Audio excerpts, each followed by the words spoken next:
So unscrupulous lawyers have reportedly plundered their clients' trust funds to the tune of 1.4 billion rand, with more than 500 cases documented so far. The Legal Practitioners Fidelity Fund says only a handful of convictions have been secured to date. Let's speak about this now with the CEO of the Legal Practitioners Fidelity Fund, Motlatsi Barnabas Molefe. Very good evening to you, sir. Grateful for your time. So 1.4 billion rand basically stolen from clients' trust funds. How were these lawyers able to do this in the first instance? Evening to you. The first thing that one needs to do is to put this in context. Again, the reference is to a tiny minority, if not a drop in the ocean of attorneys that actually are guilty of such behavior. It's effectively purely because in terms of the control of the trust account, generally, the practitioner on his own is able to either get money deposited into his account and in the same breath be able to transfer it out of that trust account. And only about once a year do those trust accounts become audited. And it is only then that if there has been any pilfering or theft, it is discovered. Generally, this is not a scenario which occurs, the auditing, so to speak. It happens only once a year. So this is basically lawyers who've abused the trust of their clients and their privilege, correct? Their authority over the finances of these people. That's correct. But the point one needs to make is the fact that the client themselves, quite very frankly, in many instances are people who do not know their rights. Otherwise, if they did, in many instances, they would have actually questioned the behavior upfront, if only to limit the damage that the practitioner can do.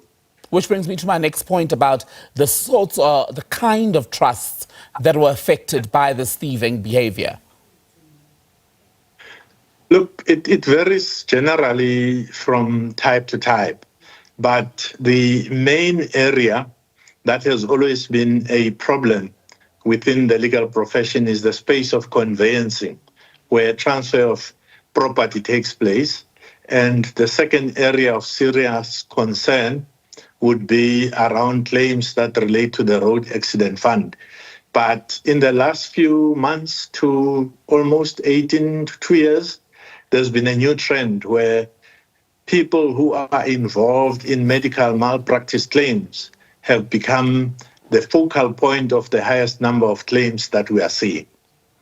And how are they able to keep getting around, let's say, the various guardrails that have been put in place over the years? I mean, I remember as a child listening to the radio and people were calling in then, over 20 years ago, about their road accident fund allocations being stolen by people who were either legitimately lawyers or posing as lawyers. Yet every few years, we learn of a new trend. Where is the gap in the system?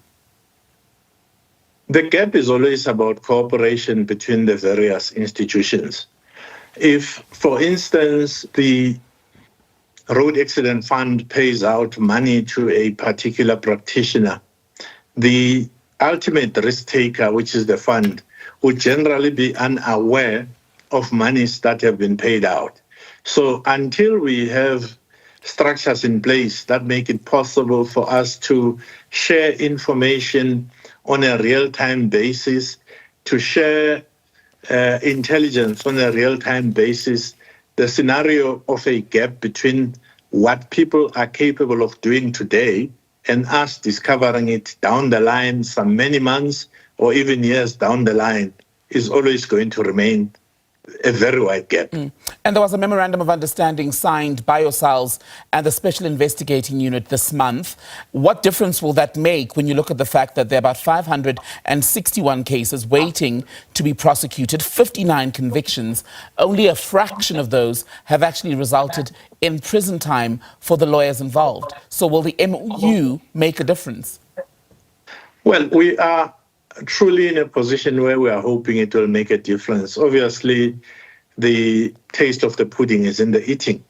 But to make it very clear, in the scenario we're in, with the SIU, it's all about ensuring that there is reaction on a quicker basis, which we as a fund cannot probably do in terms of freezing assets or freezing monies that have actually been stolen or assets that are linked to stolen money in order for us to actually be able to recover the losses that members of the public actually suffer as a result of pilfering. Then there's a secondary issue that is very, very important. It's the fact that the SIU is able to move at speed and has got greater powers of investigation and basically are able to approach the courts much quicker than the fund or even the regulator in the country in order to be able to curb this kind of scenario that is occurring. So what it does is gives us the opportunity to leverage their powers. It gives them the opportunity as well to assist us in ensuring that we curb this scourge, which is beginning to actually be a runaway train within the legal profession. And again, I must qualify, it is only a tiny minority that is guilty of this kind of conduct, and we actually want to root it out. You say a tiny minority, sir, and I appreciate that, but when you consider the money we're talking about here, 1.4 billion, and the number of people who are likely affected, for them, it has in some cases, I would imagine, had very real consequences, i.e. if this was the victim of a horrific crash, for instance, who now has no other income. This is money that could have helped them to get along, right? Get through whatever they're dealing with at the moment. Realistically, how many of those people will actually get their money back? Well, Tembekile, it is our wish and hope that we are able to settle any claim that comes to the fund, as long as we can actually make sure that it is a valid claim. And what gives us great hope to be able to do that is the fact that whatever information sharing, for instance, with the SIU, when the SIU gives us information about an investigation that they did from the cradle to the grave regarding a particular incident, it actually eliminates the need for us to actually be wasting time on further investigation because they are very thorough in their efforts, given what I've seen in the test cases that they've given to us. But I must qualify this. If you look at the Legal Practice Act, the Legal Practice Act restricts us to a settlement of only 5 million rands per claim since about 2 years ago in January because of sustainability issues. In the past, our position in relation to any single claim was open-ended. So if there was a claim, for instance, of 1 billion rands, we had to settle it.